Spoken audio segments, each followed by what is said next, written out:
Hello বন্ধুরা, আজ আমি তোমাদের কাছে বাঁধাকপি দিয়ে একটা নতুন রেসিপি নিয়ে এসেছি।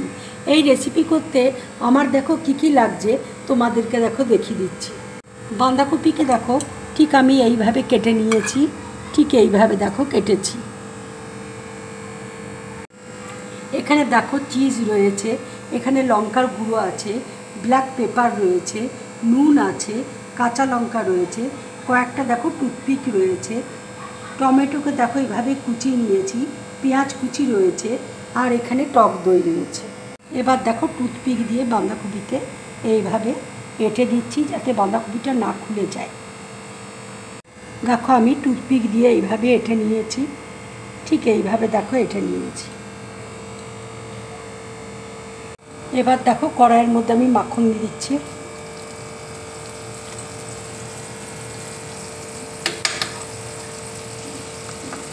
এবার দইয়ের মধ্যে দেখো লঙ্কার গুঁড়ো দিয়ে দিচ্ছি, গোলমরিচ গুঁড়ো দিয়ে দিচ্ছি, নুন দিয়ে দিচ্ছি দেখো আন্দাজ মতো, দিয়ে ভালো করে ফেটিয়ে নেব।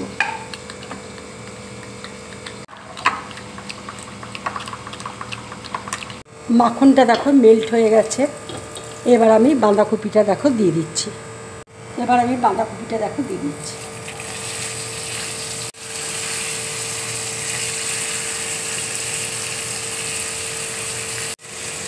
এবার দেখো আমি অল্প করে নুন দিয়ে দিচ্ছি উপরে। এবার দেখো আরেকটা আমি উল্টে দিচ্ছি। দেখো বাঁধাকপিটা ভাজা হয়ে গেছে। এবার দেখো দইটা আমি দিয়ে দিচ্ছি।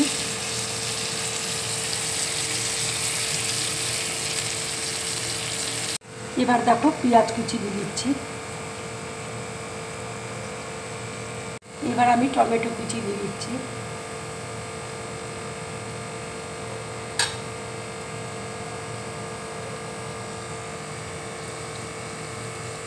দেখো কাঁচা লঙ্কা কুচি দিয়ে দিচ্ছি।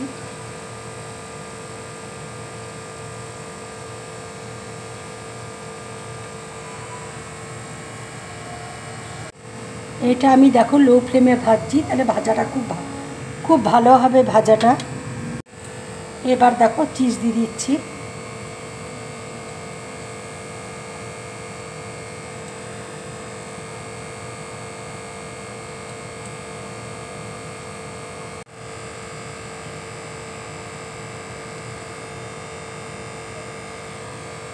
এবার দেখো 3 মিনিটের জন্য আমি ঢাকা দিয়ে দিচ্ছি।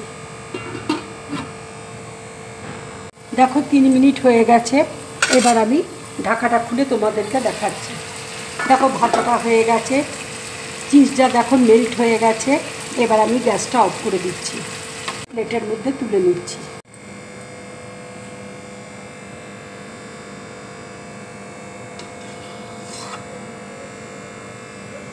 এবার দেখো একটু চিলি ফ্লেক্স দিয়ে দিচ্ছি। বন্ধুরা, তোমরা এইভাবে বাঁধাকপির রেসিপি করে খাবে, খুব ভালো লাগবে খেতে। যদি আমার এই রেসিপিটা তোমাদের ভালো লাগে তাহলে লাইক করবে, শেয়ার করবে, আর ড্রিম ব্লগ চ্যানেলটাকে সাবস্ক্রাইব করবে। নমস্কার। তোমরা বেশি করে কমেন্ট করবে, তাহলে আমার খুব ভালো লাগবে।